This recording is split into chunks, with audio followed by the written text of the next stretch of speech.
And another reason is to sleep in here. You get a better sleep in this park than you would in some of these nighttime only hostels. You're talking 16, 70 yoga mats all in the one room, and it's just total chaos. My name's Tom and I'm the founder of Secret Street Tours. So Secret Street Tours is a non-profit social enterprise that trains people affected by homelessness to be walking tour guides of their neighbourhoods, empowering them with the skills and the confidence so that they can share their stories. Hello folks, you're all very welcome here today. My name is Shane and I'll be your tour guide today. I tell a bit of my own story, but I also incorporate what life is like in the homeless hostels. Wandering the streets every day for 7 years, yeah. It's horrific. And it's a big impact on your mental and physical health as well. And that's another major factor on the streets these days, you know. So we'll make no mistakes here. It's very, very simple how I became homeless. My lease was coming to an end. My landlord told me that his niece wanted to come up to Dublin to do a college course and I had to find somewhere else to live. And I couldn't find anywhere else to live. So I had to put the contents of the house into storage and I registered in there as homeless that day. So that night they drove me to a place called Bricken's Barrack. It was a 30-man dorm, nighttime only hostel. Now, to be honest with you, I didn't sleep a wink. I slept with one eye open. A lot of noise. I think everyone should have the right to a roof over their head. And a lot of these nighttime only hostels are not safe. There's a lot of bullying going on in them. There's a lot of people who won't go into them. And that's the reason why they are out in the streets, because they're afraid to go into these places.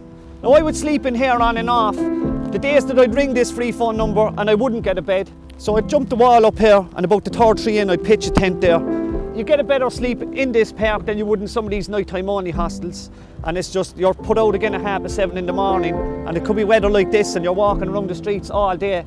Your feet are get wet today, your feet are going to be wet again the following morning, you know. So that's the reality of it, folks. So I'm going to take you down along here now and I'm going to show you one or two of these homeless hostels. This is called Oak House and it's run by Dublin Simon. Now this is a 36 bed capacity for gentlemen only, ranging from their 20s right up until their 80s. They'd have serious mental and physical health problems in this hostel. But the reality is, I would call this hostel the last stop. This is kind of it for a lot of them, and that's the reality of it, you know. Like a day like today, you know.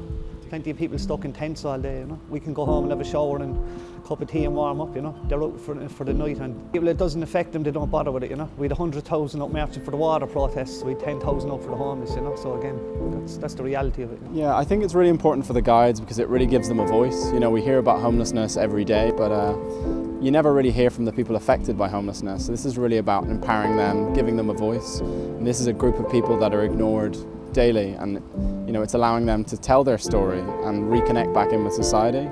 And I think from the other perspective, it's really hard to engage with homelessness. So it's about opening that dialogue and really giving you an insight into a world that you really might know nothing about, but is really close to you. Well, and talking to different people anyway for a start. Yeah, it's boosting me confidence and I'm connecting with people as well. You're having a bit of laugh, yeah. You know what I mean? It's not all doom and gloom. Like. Give me something to focus on and it's another step forward. So once I keep my head above water and I'm meeting different people all the time, something will come out of it eventually. I passed the Captain Day Centre and I know a lot of the lads in there and if it gives them a bit of hope as well that you can get out of the situation, you know. Ready to rock, yeah? I was ready, I was born ready. Let's do it.